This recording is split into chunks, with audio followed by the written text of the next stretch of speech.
Paul, 2014 was the only time you've won at the Etihad, so what are you expecting tonight?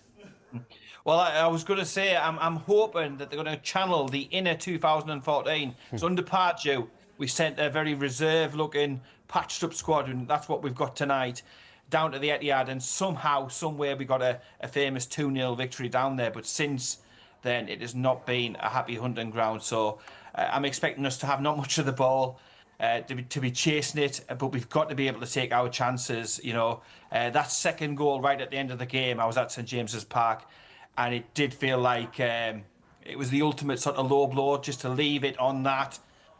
That felt massive, but obviously the first goal tonight is huge, and we've just got to find a way, by hook or by crook, to get that goal and get our noses in front, and just to give us, and to give the travelling supporters a little bit more belief that something is going to happen tonight. Yeah, look, just with Newcastle this season, and last season, when I've watched you when you're at your best, it's high tempo, you know, strong physical performances, the midfield three who are fantastic, they're going at it. Do you feel like you've run out a bit of steam? You've got injuries, you're saying there, you know, you think you're not going to have a lot of the ball. I feel like Newcastle have got to go and try and win the game against Man City, not have the ball. I find it strange. I'm agreeing with you. We saw so much recently.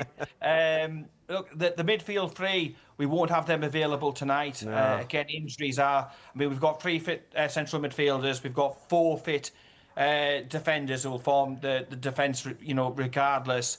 A lot of minutes in the legs, fatigue, tiredness, over-familiarity. The new signings haven't quite gelled and clicked.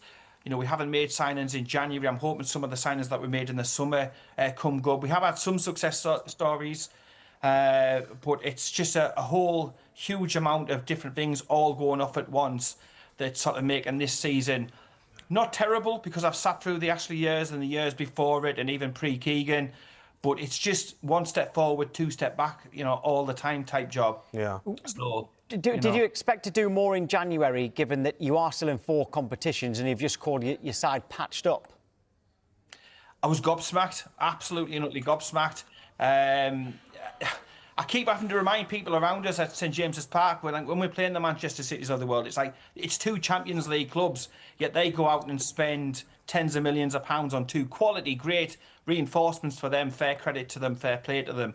And we're going out there and we were hoping for a sort of a reserve left back, so, you know, Lewis Hall could be rested for the odd game, obviously coming back off a bad injury and stuff. So I was absolutely and utterly gobsmacked that we did nothing. We didn't even recall Matt Targett back from loan on to Middlesbrough, which, you know, I don't know if we should knock the Middlesbrough out. Who do you blame for that then? Is because in the summer there was problems that you didn't have a director of football, etc. You do have a structure in place now. So whose door does that fall? Does that go to that you didn't get anybody in? It goes down to the management, and as much as, like, I'm going to part the ownership and everything, and part the Eddie Howe situations. There's critiques and things that possibly Eddie Howe's doing that isn't helping the situation. However, the majority of the blame has to go to the management. Yes, they're new to role. Yes, we had nobody for so long. But you've got to make hay while the sun is shining, and I feel the rate of progress off the pitch in the boardroom isn't matching the speed at which the club's grown. We've gone from Championship to Champions League in literally what feels like 2 minutes. We've shot up the table, and the support structures just simply isn't around. We had a poor summer last time out. The Isak situation was handled dreadfully from the player mainly, but again, decisive action should have been taken once it was clear Isak wasn't going to stay. The situation should have been handled. He should have been moved on. We should have milked Liverpool for as much as what we could have, brought the money in, and just like what Brighton do and Brentford do, we should have had names all ready to bring in, and we didn't. The players came in late. They didn't have the training sessions. We're playing recovery, and it feels to me that from that moment, we've played catch-up from that point. So the issues for me, the buck lands squarely with the 2 people really who is doing the day-to-day operations with David Hopkinson and Ross Wilson. They need to do more, and they need to speak to the fans as well to let them know and really question them, not just pop up for the odd event, actually tell us a bit more meat and bones of what's going to happen. It's all right having a vision for 2030 and all this sort of thing, but the rate of improvement on the football isn't being helped by lack of sponsorship, lack of commercial. We need the muscle to be able to work in the transfer markets and stuff. And it's those blokes and those people's jobs to get that done. Where's the training ground sponsor? Where's the training shirt sponsorship? Where's the concrete news on the training ground? Which what is going on with? I was going to ask you that about the training ground. What is going on there? Because that was one of the earliest promises. What year did Mike Ashley go? How many years have they been in now, the current owners? Well, like what, up to 4, isn't it? And the training ground wasn't that the number one? Well, staying in the Premier League that season was your number one priority. Wasn't the training ground one of the first things promised? And I don't think there's been a shovel in the ground. There hasn't. No. The talk is, and from local journalists and everything, is that the site was identified over the last sort of couple of weeks to a month. And it's land up near the airport that Sir John Hall owned, and that's all going through. And then when that happens, they've got the architects already, the vision, all of that is done. Drawings have been seen. Did you expect it to have progressed by now, though? Did you expect to still be waiting for it? No. When that all happened, I expected that would get sorted, in pretty sharp order. The stadium situation with seats and extra money and revenue, that needs to be done. But if you're a player, to attract the best players and to retain the best players, we need the best facilities. The players spend most of the time at the training ground. Yeah.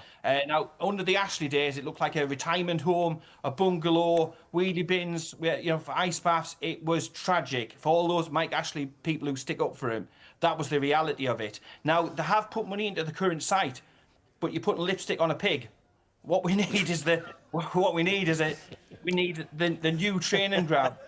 We want to be able to keep hold of the best. When you're trying to attract the next Brunos, the next Sandro Tonalis, the next Sven Botmans, if you can take them to a site and see what's going on, then that's going to be a better selling point, and it's going to be something where hopefully in the future we're not going to lose an Isaac, because the environment and the culture and everything is going to be correct at the club to keep them to build for long-term success. But I do believe that the training ground is simply one of the most important things.